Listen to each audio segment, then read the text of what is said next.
आज़म ने पार्टी रहनुमाओं और तर्जुमानों का इजलास तलब कर लिया है। वज़ीर आज़म इमरान खान की सरबराही में इजलास आज दोपहर होगा। इस बारे मजीद बात कर लेते हैं शहबाज अहमद। शहबाज, आगाह कीजिएगा, एजेंडा क्या है इजलास का?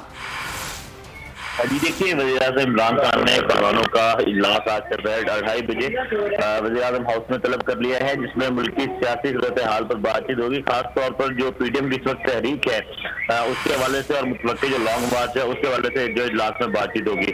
उसके साथ साथ जो इस वक्त मुल्क में महंगाई से निपटने के हुकूमती इक़दाम हैं, रमज़ान मुबारक में जो इन्फ्लेशन कम करने के इक़दाम हैं, उस वाले वज़ीर-ए-आज़म इमरान खान पार्टी रहनुमाओं को आगाह करेंगे, उनसे मुशावरत करेंगे और उसके साथ साथ इस वक्त जो हुकूमती बयानियाँ हैं उस पर जो है वो इजलास में मुशावरत होगी।